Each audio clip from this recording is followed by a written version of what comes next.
Bonjour Johanna, merci d'être avec nous aujourd'hui. Bonjour. Je souhaitais qu'on aborde le sujet de la manipulation chez l'enfant. Est-ce qu'un enfant, par exemple, de 1 an est capable de manipuler? Mais avant cela, j'aimerais que tu te présentes. Merci de m'inviter pour répondre à cette question qui est, je pense, très importante pour beaucoup de parents.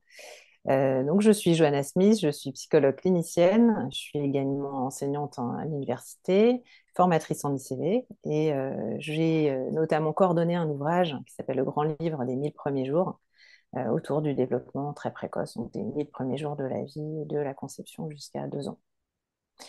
Alors, ce qu'il faut comprendre, c'est que manipuler, c'est quand même quelque chose de sacrément compliqué. C'est pas pour faire un compliment au manipulateur, mais c'est un comportement extrêmement élaboré. Pour manipuler, qu'est-ce qu'il faut savoir faire? Il faut avoir conscience que l'autre ne pense pas comme nous. Il faut savoir anticiper les réactions d'autrui. Il faut savoir comment je vais pouvoir faire pression.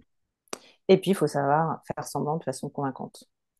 Toutes ces fonctions-là, c'est des fonctions relationnelles et de réflexion relativement complexes et qui vont en grande partie dépendre de la partie la plus élevée de notre cerveau, qui est le cortex. Ce qu'il faut savoir également, c'est que le cerveau ne se développe pas de façon homogène, c'est-à-dire il ne développe pas Mhm. toutes ces zones en même temps, il se développe par zone. Et globalement, il va y avoir un développement qui va du bas vers le haut et de la droite vers la gauche. Autrement dit, le cortex qui est tout en haut, c'est la dernière zone qui va se développer, Oui, qui va commencer à se développer. Et il va commencer son développement qu'entre 3 et 5 ans. Donc jusqu'à 3, 4, 5 ans, ces compétences sont totalement impossibles pour un tout petit. Et il va seulement commencer à les développer à partir de 3, 4, 5 ans, 6 ans, 7 ans, où on entre dans l'âge de raison. oui. Et le cortex va continuer de se développer jusque dans l'âge adulte. Autrement dit, si on a peur de la manipulation, il vaut mieux vraiment beaucoup plus se méfier des adultes que des Mhm. enfants et encore plus des tout petits. Les tout petits, avant 3, 4, 5 ans, on est relativement à l'abri qui nous manipulent. J'ai entendu parler d'une maturité finale, on va dire, vers 25 ans, Mm. c'est C'est ça? ça, c'est ce qu'on évalue à peu près. Certains disent 25, d'autres 28, d'autres 30, mais enfin, on est quand même largement dans le début de l'âge adulte. D'accord, autant dire qu'à 3 ans, on est très très loin du compte. Oui, tout à fait. Mm. Par exemple. Donc, un enfant de 1 an qui va jeter un objet ou qui va exprimer une émotion n'est pas dans cette approche de manipulation de l'adulte. Non, absolument pas. C'est pas possible en fait au niveau cérébral. Et du coup, ça vaut la peine de se poser la question, qu'est-ce qui se passe vraiment? Hmm. Si un enfant, par exemple, peut-être qu'en nous écoutant depuis tout à l'heure, vous avez en scène une situation de ce type-là, un enfant qui tombe, et puis il commence à pleurer, il jette un petit coup d'œil à son Oui. parent qui est là et on le voit, par exemple, augmenter l'intensité de ses pleurs hein, parce que Hmm. le parent n'a pas réagi ou parce que le parent a réagi. Bref, qu'est-ce qu'on peut en conclure? On sait qu'au niveau cérébral, c'est pas de la manipulation, c'est pas possible, c'est beaucoup Oui. trop complexe. Donc Hmm. probablement que si on pense que c'est de la manipulation, on est en train d'attribuer à l'enfant notre propre vision du monde, notre propre réalité d'adulte, alors qu'il n'est pas physiologiquement capable de faire ça. Oui. Mais il y a quand même quelque chose qui se passe. Alors Mhm. qu'est-ce que c'est? Euh, Moi, je propose que cette réponse, en appui sur la théorie de l'attachement, c'est un conditionnement, c'est le résultat d'un conditionnement. C'est-à-dire que l'enfant, il s'adapte énormément à la Oui. façon dont on lui répond. Il trouve les meilleures stratégies pour obtenir une réponse de son parent dans les situations de détresse. Et quand il est tombé même avec un petit bobo, c'est pas tant le bobo qui a besoin d'une réponse, c'est juste que l'enfant a besoin de s'assurer que quand il lui arrive quelque chose, son parent est vigilant, qu'il va obtenir une réponse. D'accord. Si on a un enfant qui a un parent qui est un peu stressé, un peu débordé, pas forcément disponible, ce qu'on peut comprendre, on peut avoir des problèmes de santé, des problèmes Oui, financiers, enfin, en tant que parent, c'est loin d'être simple. bien sûr. Et que ce parent-là, ben, à ce moment-là, il a tendance à être pas forcément suffisamment disponible par rapport Disponible. à ce Hmm. dont son enfant aurait besoin. Ben, l'enfant, il va s'adapter, il va trouver les stratégies qui fonctionnent.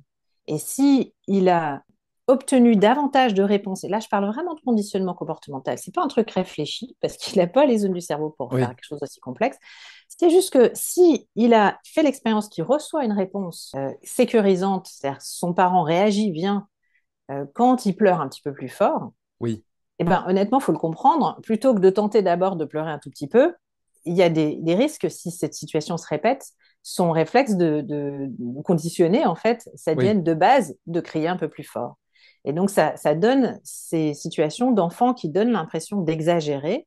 Mhm. Mais en fait, pourquoi ils exagèrent? Parce que quand ils pleurent pas aussi fort, ils n'obtiennent pas une réponse. Oui. ou pas une réponse à tous les coups. Donc, ils Mhm. font juste ce qui fonctionne. Alors, la bonne nouvelle, c'est que ça, c'est juste une réponse de l'enfant à ce qu'il reçoit de son parent. Donc, Oui, c'est entre nos mains, en fait, de parents, de d'accord. réajuster. C'est un conditionnement. Le cerveau est très plastique. En plus, il est encore en plein développement, en pleine création. Donc, c'est juste un signal à bien décoder, à bien comprendre. Mon enfant, il n'a pas besoin d'être puni. Il a besoin de réponses plus prévisibles, de Oui. réponses plus ajustées à ces manifestations de détresse. Et surtout, il a besoin probablement d'un parent plus disponible, donc moins stressé. Donc ça ne veut pas dire en donner forcément plus à l'enfant et être encore plus dévoué à l'enfant.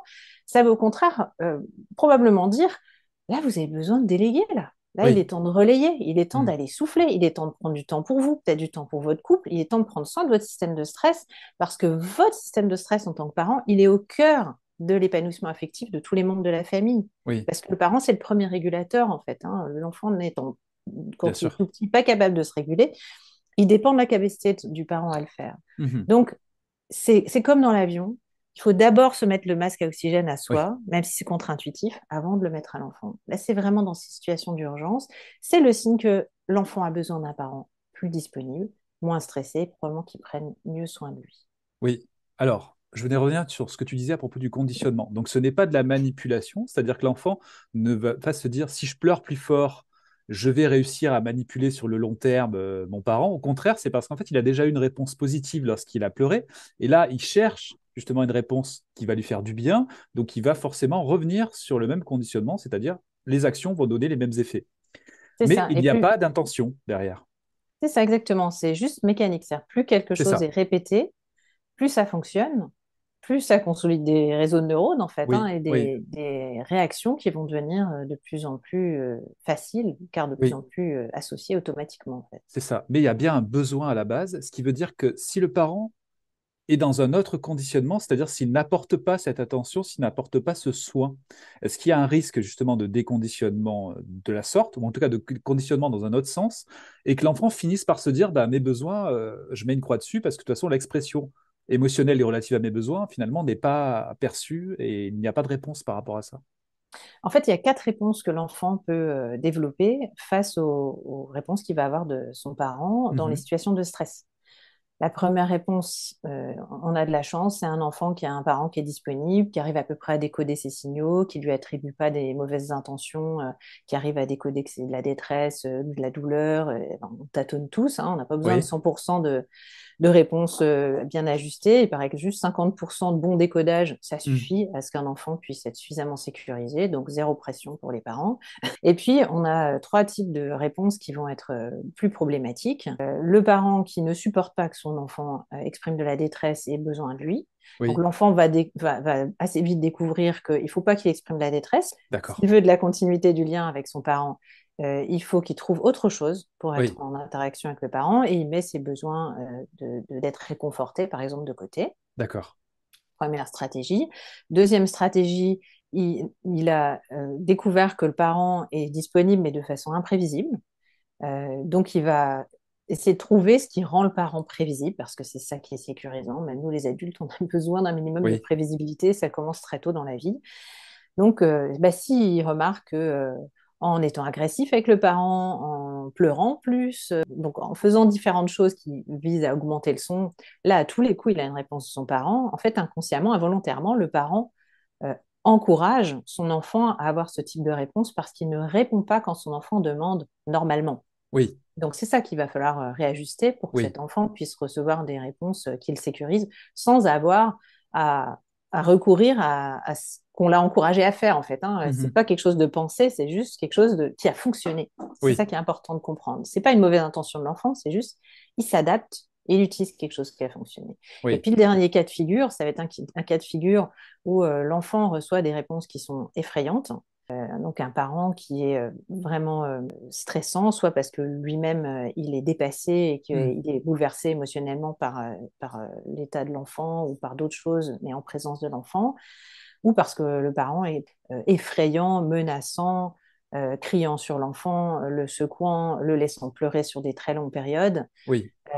Et ça, c'est extrêmement délétère au niveau du développement intérieur pour l'enfant, que c'est extrêmement toxique Mhm. pour quand on devient plus grand.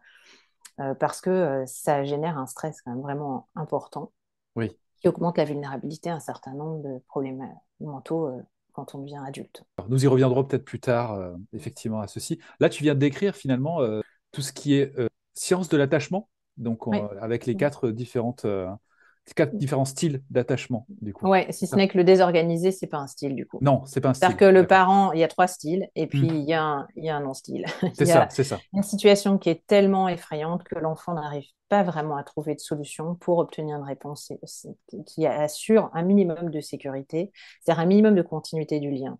Oui, Faute d'être réconforté, il faut au moins avoir un minimum de continuité du lien. d'accord. Et les réponses insécures, elles ne donnent pas de sécurité suffisante, mais elles permettent de s'assurer quand même que j'ai trouvé quelque chose Oui, qui m'assure que j'ai une réponse de mon parent ou qui m'assure que j'ai le parent qui reste à proximité parce que c'est de lui que je dépends. Et je vais juste, comme un nourrisson qui découvre son mobile parce qu'il a donné un coup de pied dans le oui, barreau de son lit, en fait. Ah tiens, c'est intéressant, je répète ça. Je répète un truc qui marche oui, et qui me donne satisfaction. Les besoins de sécurité, c'est fondamental hein, pour un tout petit. oui. Imaginez être complètement dépendant comme l'est un tout petit pour tout. Il faut vraiment avoir la sécurité que les personnes dont on dépend vont venir nous protéger et s'occuper de nous.